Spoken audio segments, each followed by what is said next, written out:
भारत के उपराष्ट्रपति सीपी राधाकृष्णन शनिवार सुबह विशेष विमान से देहरादून एयरपोर्ट पहुंचे। देहरादून एयरपोर्ट पर राज्यपाल लेफ्टिनेंट जनरल सेवानिवृत्त गुरमीत सिंह, मुख्यमंत्री पुष्कर सिंह धामी ने उनका स्वागत किया। इसके बाद उपराष्ट्रपति का काफिला सड़क मार्ग से होते हुए देहरादून के लिए रवाना हो गया।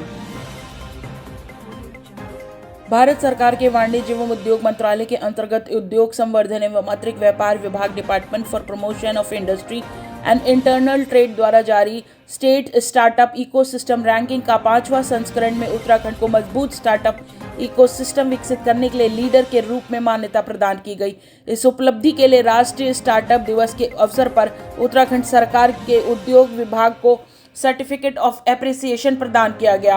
राज्य की इस उपलब्धि पर सीएम पुष्कर सिंह धामी ने कहा कि यह सम्मान उत्तराखंड के लिए गर्व का विषय है। हमारी सरकार ने स्टार्टअप को बढ़ावा देने के लिए अनुकूल नीतियां, सरल प्रक्रिया और मजबूत इकोसिस्टम विकसित किया है। राज्य के युवाओं को नवाचार की अद्भुत क्षमता है और सरकार हर स्तर पर उन्हें सहयोग प्रदान कर रही है। यह उपलब्धि प्रदेश के सभी उद्यमियों, स्टार्टअप्स और अधिकारियों के सामूहिक प्रयास का परिणाम है। मुख्यमंत्री पुष्कर सिंह धामी से आज मुख्यमंत्री आवास में भारत सरकार के केंद्रीय राज्य मंत्री डॉक्टर राजभूषण चौधरी ने शिष्टाचार भेंट की। इस अवसर पर राज्य एवं केंद्र के बीच जल संसाधन प्रबंधन, पेयजल योजनाओं, सिंचाई, स्वच्छ जल उपलब्धता और उत्तराखंड की भौगोलिक परिस्थितियों के अनुरूप जल संरक्षण से जुड़े विभिन्न महत्वपूर्ण विषयों पर सकारात्मक एवं सार्थक चर्चा हुई। भारतीय सेना में अग्निवीर के रूप में राष्ट्रीय सेवा का पहला चरण लिखित सामान्य प्रवेश परीक्षा 2025 उत्तीर्ण करने वाले अभ्यर्थियों के लिए अब अगला चरण प्रारंभ होने जा रहा है। अग्निवीर भर्ती रैली का आयोजन 15 जनवरी से 30 जनवरी 2026 तक गब्बर सिंह कैंप कोटद्वार में किया जाएगा, जिसमें दौड़ एवं शारीरिक दक्षता परीक्षण आयोजित होंगे। मौसम विभाग की तरफ से उत्तर प्रदेश के कई हिस्सों में बारिश का अलर्ट जारी होने के बाद एक बार फिर से मौसम में बदलाव देखने को मिल रहा है। प्रदेश में सर्दी के साथ साथ फॉग में भी वृद्धि हुई है।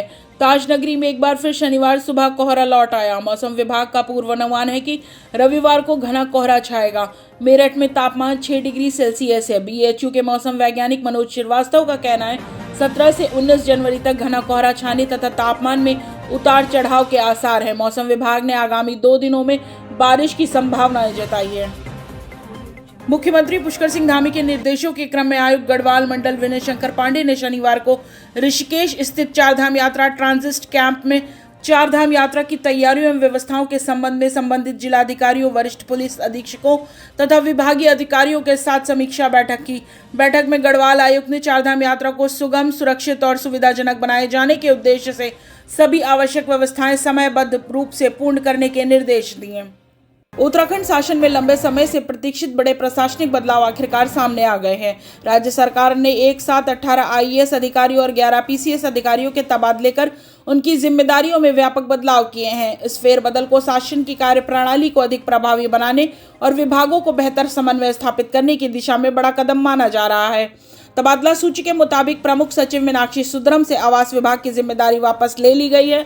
वहीं सचिव शैलेश बगौली से पेयजल विभाग हटाया गया है। सरकार ने सचिन कुर्वे को स्वास्थ्य विभाग की जिम्मेदारी सौंपी है। इसके अलावा दिलीप जवलकर से निदेशक ऑडिट का प्रभार वापस ले लिया है। चारधाम यात्रा के दौरान बद्रीनाथ धाम में सिंह द्वार से आगे नहीं जाएगा मोबाइल और कैमरा।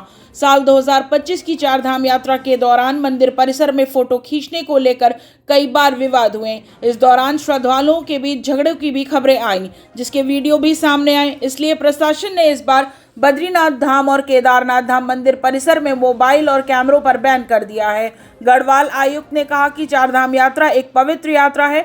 विगत सीजन में मंदिर परिसरों में मोबाइल फोन एवं कैमरे ले जाने से दर्शन व्यवस्था में कई बार समस्याएं सामने आई थी।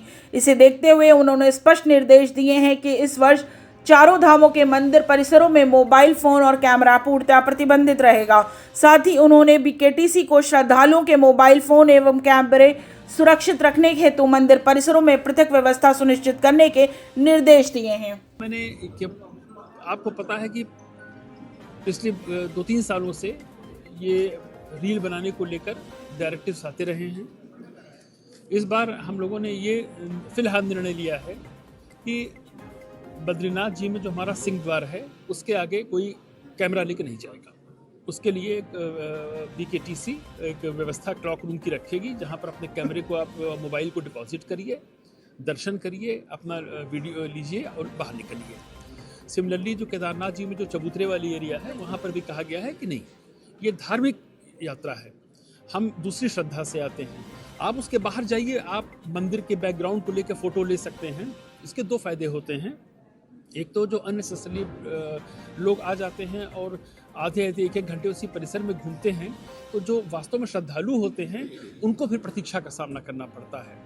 तो ये हम लोगों ने एक निर्णय लिया है और हमारा प्रयास होगा कि इसको हम सख्ती से सर होल्डिंग पॉइंट